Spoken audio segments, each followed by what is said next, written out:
उत्तराखंड में पुष्कर सिंह धामी ने सबसे युवा मुख्यमंत्री के तौर पर आज शपथ ले ली है और मुख्यमंत्री के तौर पर वो और उनके मंत्रिमंडल के सामने कई तरह की चुनौतियां रहेगी और जिसका उन्हें मुकाबला भी करना होगा।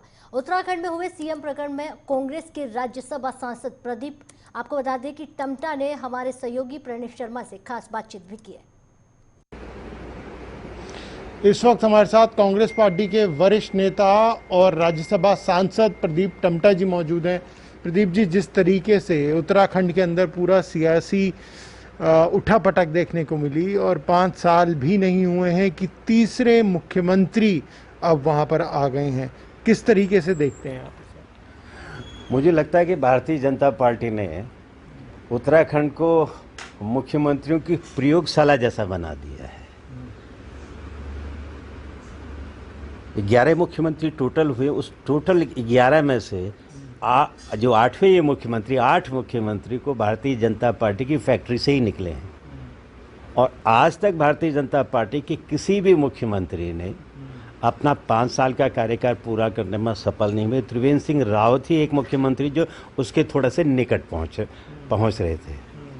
हमारी समझ में नहीं आता है, जनता ने अपनी ओर से भरपूर जिस पार्टी को सहयोग दिया और उत्तराखंड में राजनीतिक स्थिरता, एक छोटा राज्य था, एक नया राज्य था, वहाँ राजनीतिक स्थिरता बड़ी मायने रखती थी।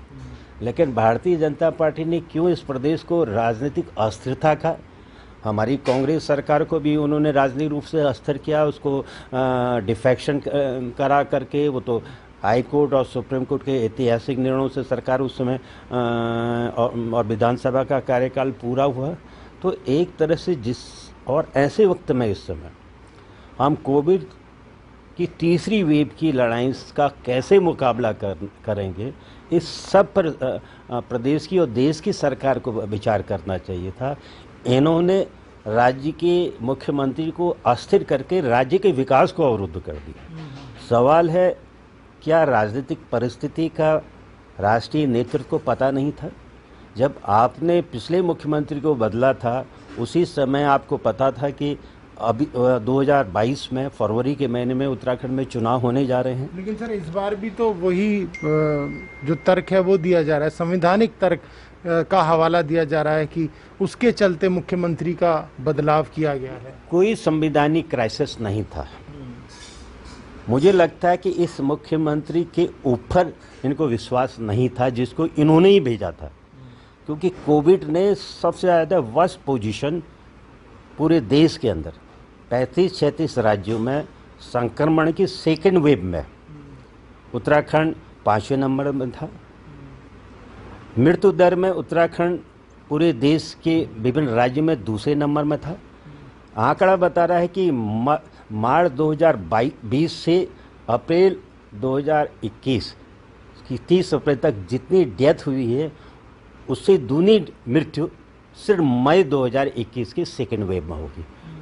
कुंभ को लेकर के कुंभ के प्रसाद से देश में भी कोरोना को फैलाया और पूरे राज्य में भी फैलाया। तो राज्य में मुख्यमंत्री की असफलता, अक्षमता और विश्वास न होना।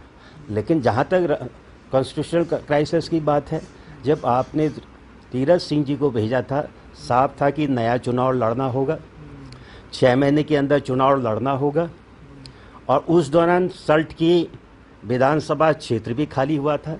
तो जिस भारतीय जनता पार्टी के पास राष्ट्रीय स्तर पर कानून और संविधान जानने वालों की एक लंबी सी कतार है, तो मुझे तो ये लगता है जैसा महाभारत में कहते हैं कि अभिमन्यु को साजिश करके मरवा दिया, भारतीय जनता पार्टी के राष्ट्रीय नेतृत्व ने भी अपनी असफलताओं के लिए तीरथ सिंह का बलिदान कर दिया। क्या अर्जुन साबित होंगे अब नए मुख्यमंत्री, आपको लगता है?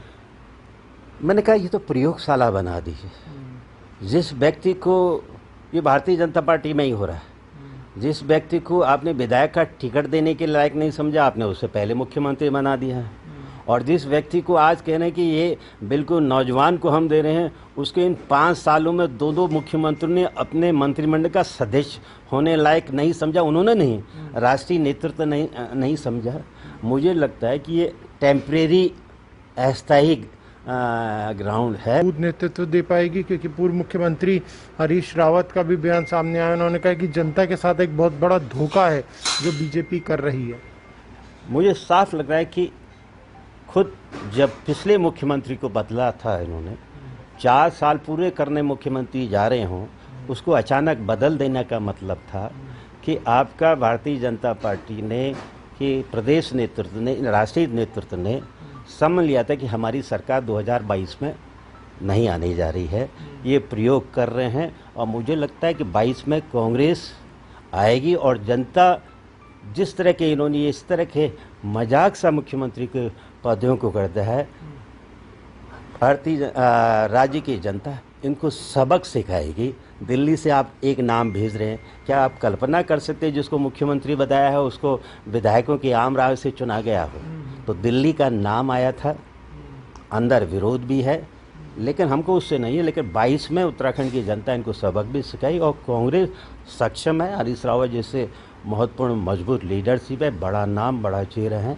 इस क्राइसिस में कांग्रेस का नेतृत्व करने में 2022 में हम वहाँ सरकार बनाएंगे। ये थे राज्यसभा सांसद कांग्रेस के प्रदीप टम्टा जी। कैंपस सचिन के साथ प्रणेश शर्मा।